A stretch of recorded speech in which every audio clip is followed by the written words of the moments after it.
But how many of you actually manage finance? Let's see a raise of hands. Okay. Oh, so there are a lot of power ladies here. That's excellent. So the question was, why do women shy away, right? What's the price women pay for shying away from taking up finance?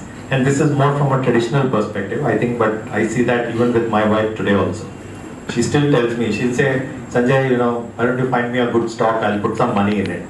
I said, that's a lazy way of doing investing, right? You must do research yourself. I'm not going to tell you.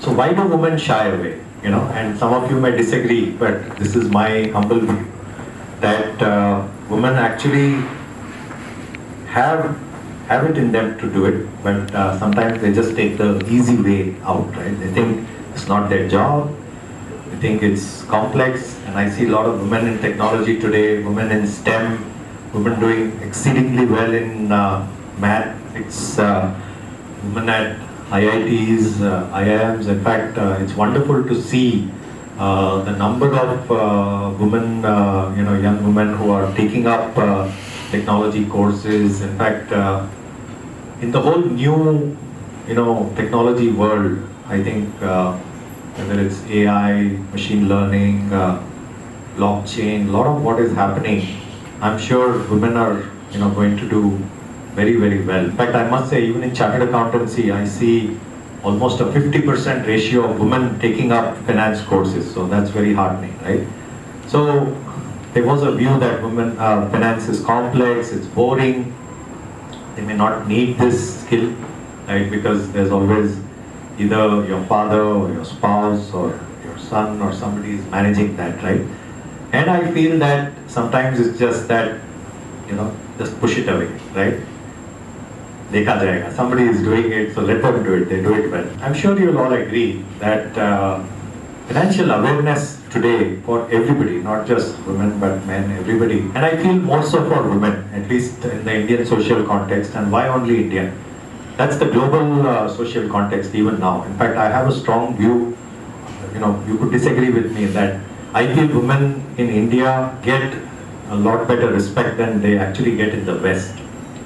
Financial awareness can be very liberating. So I was just saying that in the social context, frankly, when marriages open up, or sometimes in a difficult marriage, women are often held at ransom in a tough marriage because they have not taken the reins of finance. And I'm not one for advocating that you should have a separate bank account. It's your choice. I mean, it's not like that. But when you sort of give up that part of the understanding and muscle, then you don't know how to handle if you are outside of that, right? So that independence you should not give up. That's very important, because as you look further in today's world, right? In fact, even among the elders, you see our parents, right? So each generation equations are changing, right? So we stayed with our parents. Both my mom and dad passed away now. But at some stage today, the world is changing. A lot of parents are growing up. They have given up their properties and everything to their children. Maybe the husband passes away and the mother is there, but the children are not there. Either they are no children, or children have decided, they can't support the parent. So you just imagine, as you go along as a woman, at no stage should you be so helpless that you don't have control over your destiny. So the case for financial awareness is there, right? The fact is, at least till my generation, I'm now 54, okay? When we were growing up, our mothers, my mother, would handle the household. My dad, give some money monthly to mom, and she would run the house. Irrespective of what and how and everything. So if you look at, I just wanted to capture that, saying that the fountainhead and the custodian of the most important assets, right? The chief operating officer, if you look at in corporate parlance, right? They keep the home running. It's a lights on operation. You may never think of it that way. You just take it for granted, but it's there. The chief budget officer, right? So not just managing the home, but have savings for occasions, marriages, going out and things like that without a question. Managing outflows, And again, this point was very heavily proved during demonetization. I'm sure a lot of you must have seen that.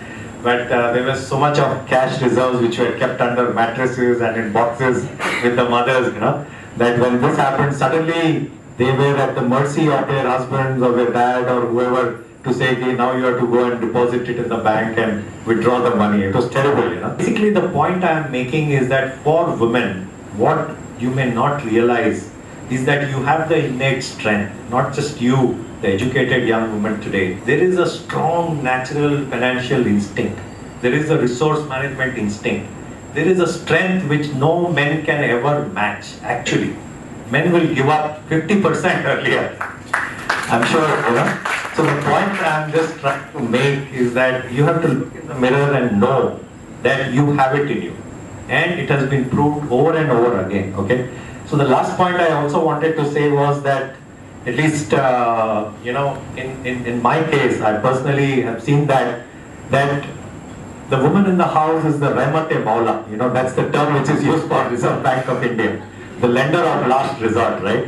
When you are exhausted, and that was a time when credit cards and all these things were not there. But that's there.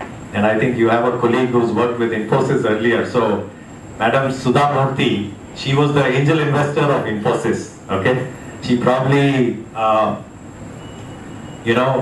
she is probably one of the wealthiest women in India from that perspective, because she funded her husband Narayan Murthy to start Infosys. The first 10,000 rupees.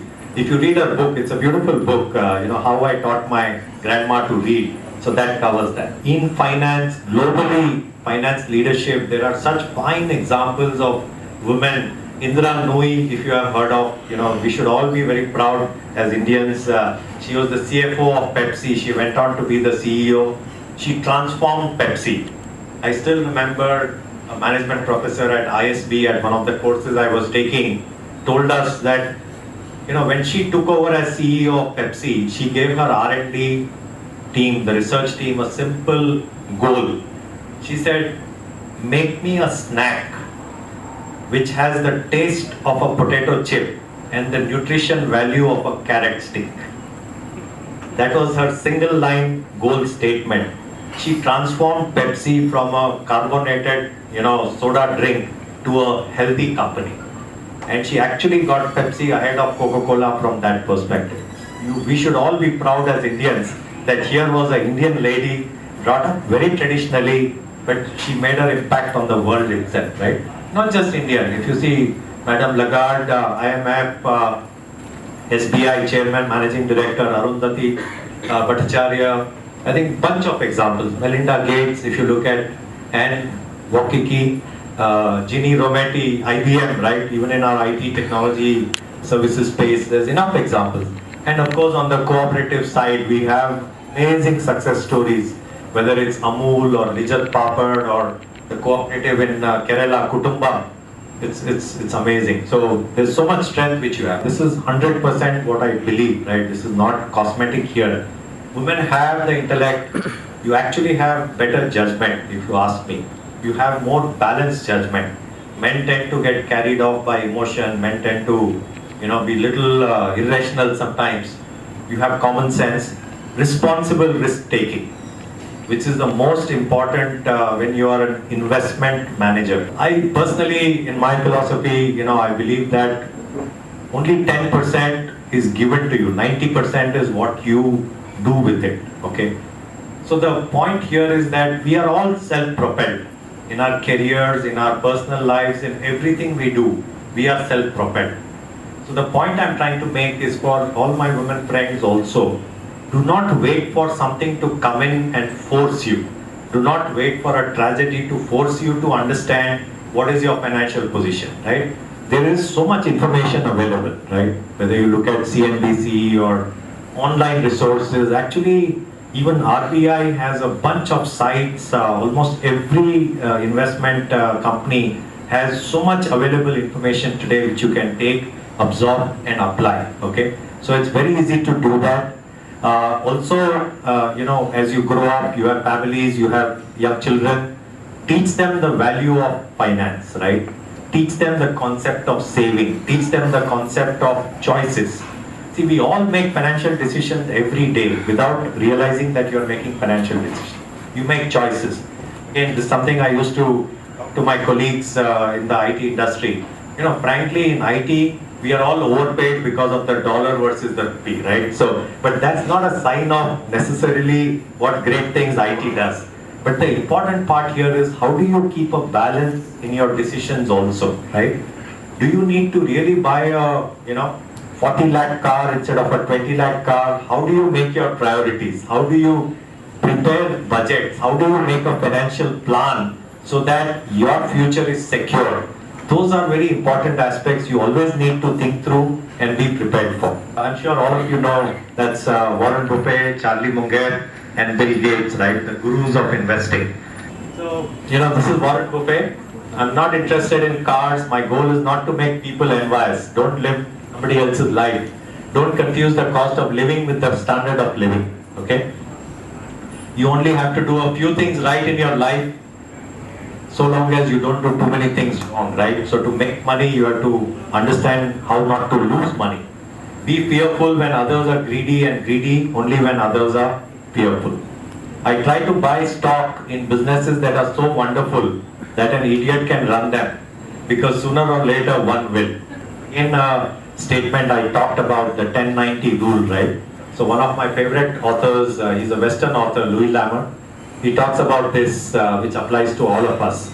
It applies to a lot of young students, startups who might be taught, but it applies to all of us. It applies to women as much, that up to a point, a man's life or a woman's life is shaped by environment, heredity, movements and changes in the world around them. Then there comes a time when it lies within your grasp to shape the clay of your life into sort of things you wish to be. Only the weak blame parents, they race. In the startup scene, for example, the amount of women entrepreneurs, if you look at the second last point, I have investments myself. Out of the 20 startup investments I have made, about 7 of them are companies which are founded by women. Fernandez Hospital is a women and child hospital. I am not an investor, but I am an advisory board member there. Amazing lady, Dr. Evita Fernandez. She's built this organization to a wonderful extent. They do 60% of natural birthing, and they are among the best in the world today, I can say that. Okay. Dr. C is an online pharmacy company started by Mansi Gandhi. We make scholars, again, Damini Mahajan. Amazing single portal for scholarship discovery. Beautiful company. Lean Spoon is a health food company out of Hyderabad. Snacker Street is a pre-made food company, snacking company. Life Circle in elder care. Again, amazing lady founder Priya. Omnicuris is in medical education space, continuing medical education. Transcell is in oncologic space. Wegmingwood, it's a Bombay-based company, wedding, platform. And Style.me is a VR AR company, again founded by a woman founder. Amazing company. Okay. So some of you should look up, even the men should look up this portal called herstory.com. This is a part of yourstory.com, but they have wonderful, inspiring stories of women entrepreneurs, and how. And believe me, I mean, what we see in the cities is only 5 to 10% of what is happening. The real action is out in Bharat. We are just India. India is just 10%. It's very superficial. Bharat is where the action is. And there's so much happening there, right? So one also looks at whether it's China or several countries in the world today. It's very interesting. I had been to Malaysia a few years back. Pretty much we were meeting a large infrastructure client. The CTO, the CFO were ladies, with nice, veil and everything, but so powerful and so, sort of clear in their thought process, negotiation, everything. So there are a bunch of countries which have already taken up that form of women leadership. I think it's inspiring. So there is no restriction, there is no typecasting there. So anyway, that's my short, view. So I just want to end with saying that I strongly and firmly believe on this occasion of Women's Day, women friends, to give you that strength that you have all the power in you. Thanks everyone. Wish you all the best.